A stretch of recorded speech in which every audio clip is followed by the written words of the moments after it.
اب فرمایا اس طرح کرو، یہ میرے دیے ہوئے بال ہیں، تمہارے سر پہ انہیں منڈوا دو۔ منڈوا دیے۔ مالک اب کیا کریں؟ فرمایا اب جاؤ جا کے بیت اللہ کا پھر سے طواف کرو۔ اللہ یہ سارا کیا ہے؟ فرمایا میری تم سے محبت ہے، تمہاری مجھ سے محبت ہے۔ حضرت عمر فاروق رضی اللہ تعالیٰ عنہ نا حجر اسود کو چومنے لگے تو فرمانے لگے تو پتھر ہے، تو کیا نفع نقصان دے گا، میں تجھے کبھی نہ چومتا۔ ہائے حضرت عمر کے لفظ دیکھیے، فرمایا میں تمہیں کبھی نہ چومتا، تو پتھر ہے، پر میں تجھے بار بار چوموں گا اس لیے کہ تجھے مدینے والے رسول نے چوما ہے۔ میں چوموں گا، بار بار چوموں گا۔ یہ عشق ہے، یہ ذوق ہے، یہ درد ہے، یہ کیف ہے، یہ اللہ والوں کی نشانیاں ہیں۔ یہ حج کا فلسفہ سمجھیے۔ اچھا بلا سیانہ آدمی ہے، وہ چلتا ہے تو بڑے وقار کے ساتھ چلتا ہے، وہ دھیمے دھیمے قدم اٹھاتا ہے، وہ اس کا انداز بڑا پروقار ہے چلنے کا طریقہ، لیکن جب وہ صفا مروہ کرتا ہے نا، کر کیا رہا ہے؟ دو پہاڑیوں کے درمیان چکر لگا رہا ہے، اور ایک مقام ایسا آتا ہے کہ اسے وہاں بھاگنا ہے۔ کیوں بھاگنا ہے؟ اس لیے کہ جناب ہاجرہ بھاگی تھی۔ جناب ہاجرہ، یا اللہ وہ تو پانی کے لیے بھاگی تھی، تو یہاں تو حاجی کی بغل میں پانی کی بوتل موجود ہے، گلے سے لٹکائے ہوئے ہے، سامنے کولر لگے ہوئے ہیں، اللہ کیوں بھاگے؟ فرمایا بس اس کا بھاگنا پسند ہی بڑا آیا، وہ میرے حکم پر اپنے بیٹے کے لیے بھاگتی تھی تو پسند ہی بڑا آیا ہے۔ بڑا بڑا بابکار عالم فاضل شیخ بھاگتا ہے، یہ کیا ہو رہا ہے؟ یہ بندہ اپنے رب سے محبت کر رہا ہے، یہ اس کے حکم پہ دوڑ رہا ہے۔ وہ تو علت تھی، وہاں تو وجہ تھی، وہاں تو مسئلہ تھا، لیکن یہ دوڑے جا رہا ہے۔ کیوں؟ ایک حکمت ہے، ایک دلیل ہے، ایک وجہ ہے۔ حج کے موقع پر جتنے کام ہیں، اگر انسان اپنی عقل کا زور لگائے گا نا کہ میں سمجھوں یہاں حکمت کیا ہے، یہاں حکمت کیا ہے، تو یہ تو نادان رہ جائے گا، عقل تو ٹھوکریں کھائے گی۔ بہتر یہ ہے کہ عقل کو سمیٹے اور اکٹھی کر کے رسول اللہ کے قدموں میں رکھ دے، نبی کریم کا غلام کر دے، عقل کو حضور کا غلام کر دے، اور ذوق سے، شوق سے، تڑپ سے، درد سے آگے بڑھے، بیت اللہ شریف کا طواف کرے۔ یہ سارے اللہ سے محبت کی باتیں ہیں، یہ اس سے پیار کی دلیلیں ہیں، یہ عشق الہی ہے جو انسان کے سینہ میں موجزن ہوتا ہے، جو اس کو سنوارتا ہے، جو اس کو نوازتا ہے، جو اس کو عطا کرتا ہے۔ دیکھیے گا حضرت ابن عمر رضی اللہ تعالیٰ عنہ فرماتے ہیں، میں نبی کریم علیہ السلام کی مسجد میں بیٹھا تھا، ایک انصاری اور ایک ثقفی حضور کی خدمت میں حاضر ہوئے، اور سلام عرض کرنے کے بعد نہ دونوں بیٹھ گئے، تو حضور نے فرمایا جو پوچھنا ہے پوچھو۔ تو ابن عمر فرماتے ہیں وہ دونوں خاموش ہی تھے، تو حضور فرمانے لگے میں نہ بتاؤ تم کیا پوچھنے آئے تھے؟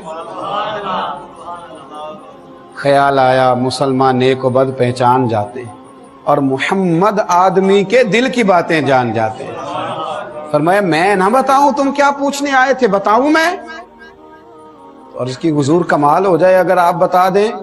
تو نبی پاک صلی اللہ علیہ وسلم نے فرمایا تم یہ پوچھنے آئے تھے نا کہ ہم اپنے گھر سے جب کعبہ معظمہ کے ارادے سے نکلیں تو وہ کیسا ہے، اس میں ثواب کتنا ہے، پھر طواف کریں تو ثواب کتنا ہے، اور پھر شام تک عرفات میں ٹھہریں تو ثواب کتنا ہے۔ حضور فرمانے لگے تم یہی پوچھنے آئے تھے نا کہ پھر ہم جب جمرات کی رمی کریں، گویا شیطان کو کنکر ماریں تو ثواب کتنا ہے، اور پھر تم یہی پوچھنے آئے تھے نا کہ جب ہم طواف کریں تو اس کا ثواب کتنا ہے۔ طواف جس کو آپ رکن اعظم ہے جو حج کا، طواف افاضہ بھی جس کو کہا جاتا ہے، وہ ہم کریں تو اس کا ثواب کتنا ہے۔ طواف زیارت بھی جس کو کہا جاتا ہے، یہ ساری باتیں پوچھنے آئے تھے۔ کہتے ہیں انہوں نے عرض کی اس ذات کی قسم جس نے آپ کو حق کے ساتھ مبعوث کیا ہے، بالکل ہم یہی سوال کرنے آئے تھے، اور کوئی غیب تم سے نہاں ہو بھلا جب خدا ہی نہ چھپا رہا، تم پر کروڑوں درود۔ تو نبی کریم صلی اللہ تعالی علیہ وسلم نے پھر بیان فرمایا، حضور فرمانے گئے لو بھائی سنو بات، لو بھائی، کس نے کہا؟ حضور علیہ السلام نے فرمایا لو بھائی سنو، پھر بات سنو۔ حضور صلی اللہ تعالی علیہ وسلم ارشاد فرمانے لگے جب تم بیت اللہ شریف کا ارادہ لے کر گھر سے نکلتے ہو اور تمہاری ناکہ، تمہاری اونٹنی جو پاؤں زمین پہ رکھتی ہے، تمہاری سواری جو پیر زمین پہ رکھتی ہے، تو ایک قدم کے عوض اللہ تمہارا ایک گناہ معاف کرتا ہے، ایک نیکی دیتا ہے اور ایک درجہ تمہارا بلند کرتا ہے۔ اب نیکیاں کم نہیں ہو گئی، جہاز پہ بھی جو جاتے ہیں ان کو بھی اونٹنی کے قدموں کے برابر ثواب ملے گا۔ فلسفہ حضور نے بیان فرمایا۔ پھر میرے رسول کریم صلی اللہ تعالی علیہ وسلم ارشاد فرمانے لگے، تمہارا طواف کے بعد 2 رکعت نماز پڑھنا ایسا ہے جیسا تم نے کسی نبی کی اولاد میں سے کسی غلام کو آزاد کیا۔ اور پھر نبی کریم علیہ السلام فرمانے لگے، صفا مروہ کی سعی اس طرح ہے جس طرح تم نے 70 غلام آزاد کر دیے۔ یہ اللہ کی محبت تو ہے ہی، پر حج کے اس فلسفے میں جو اس محبت پر تمہیں اجر دیا جا رہا ہے، 70 لوگوں کو اگر کوئی آزاد کرا دیتا ہے، یوں سمجھ لیں آج غلام تو نہیں ہے تو 70 قیدی اگر آپ آزاد کرا دیں گے تو کتنے راضی ہوں گے؟ اللہ کتنا راضی ہوگا؟ اگر 70 بے گناہ قیدی، تو فرمایا تم اگر صفا مروہ کی سعی کرو گے تو اللہ تبارک و تعالی تمہیں 70 غلام آزاد کرنے کا ثواب عطا فرمائے گا۔ اور پھر نبی پاک علیہ السلام نے فرمایا، جب تم شام تک عرفات میں وقوف کرتے ہو، کمال ہو گئی، اللہ اکبر، حد ہو گئی۔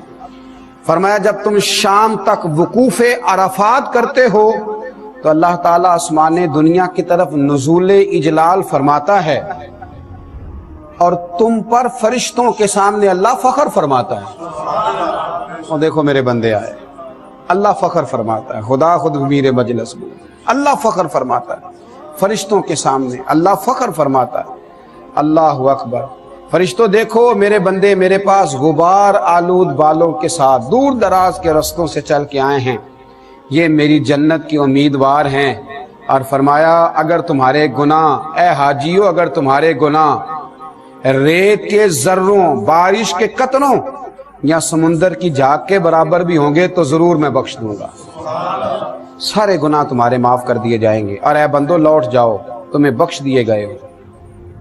اور پھر نبی کریم صلی اللہ تعالی علیہ وسلم نے فرمایا جب تم جمرات کی رمی کرتے ہو، جب تم شیطان کو کنکر مارتے ہو، تو ہر کنکری جسے تم پھینکتے ہو اس کے عوض اللہ تبارک و تعالی تمہارا ایک بڑا گناہ مٹا دیتا ہے۔ اور فرمایا تمہارا قربانی کرنا تمہارے پروردگار کے پاس تمہارے لیے ذخیرہ ہے، وہ خزانہ بن گیا ہے وہاں تمہارے لیے۔ اللہ اکبر۔ اور فرمایا جب تم اپنے سر کا حلق کرواتے ہو، اسے منڈوا دیتے ہو، تو ہر بال جسے تم نے کاٹا ہے اس کے بدلے تمہارے لیے ایک نیکی لکھی جاتی ہے، اور ہر بال کے عوض تمہاری ایک خطا بخش دی جاتی ہے۔ اور فرمایا اس کے بعد جب تم طواف کرتے ہو، طواف زیارت کرتے ہو، تو تمہارا کوئی گناہ باقی نہیں رہ چکا ہوتا، اب ایک فرشتہ اپنا ہاتھ تمہارے دونوں کندھوں کے درمیان رکھ کے کہتا ہے، تھپکی دیتا ہے، آئندہ نیک عمل کرنا، تیرے پچھلے سارے گناہ اللہ نے معاف کر دیے، آئندہ سیاںا بن جانا، اللہ نے تیرے پچھلے سارے گناہ معاف کر دیے ہیں، تیرے پچھلے بخش دیے گئے ہیں، اب آئندہ سمجھداری کا مظاہرہ کرنا۔ حج ایک ایسی عاشقانہ عبادت ہے، ایک ایسی زبردست عبادت ہے۔ دیکھیے وہاں چلنا پڑتا ہے، وہاں سفر کرنا پڑتا ہے، لیکن ہم نے ایسے کمزور لوگ دیکھے جو بیساکھیوں کے سہارے چلتے ہیں اور اس کے باوجود پہنچے ہوئے ہیں۔ ایسے لوگوں کو دیکھا جو بیچارے ویل چیئر پہ ہیں اور وہ سفر کر رہے ہیں، اور کسی سے پوچھا گیا کہ جناب آپ اتنے کمزور ہیں تو یہاں تک کیسے آ گئے؟ تو کہا بس مالک نے بلایا ہے تو بندوبست بھی فرمایا ہے، اس نے اہتمام بھی کیا ہے، اس نے موقع بھی دیا ہے، اس نے اسباب بھی فراہم کیے۔ میرے محبوب کریم سید عالم صلی اللہ تعالی علیہ وسلم کے غلاموں، وہاں کا جو انداز ہے، حج بیت اللہ شریف کا جو انداز ہے، وہاں کے جو موقع ہیں، وہاں کی جو عطائیں ہیں، وہاں کا جو کرم ہے، اس کو ذرا غور سے سماعت فرمائیں کہ حج کے موقع پر انسان پہنچتا ہے، اس نے بہت سارا پیسہ خرچ کیا ہے، وہ تھک گیا ہے، لیکن جب وہ حج سے فارغ ہوتا ہے نا تو اس کے من میں جو خوشی ہوتی ہے اس کا کوئی اندازہ نہیں کر سکتا، اس کی طبیعت کے اندر جو رکت ہوتی ہے، جو کیف ہوتا ہے۔ اور بڑے تھکے ہوئے لوگ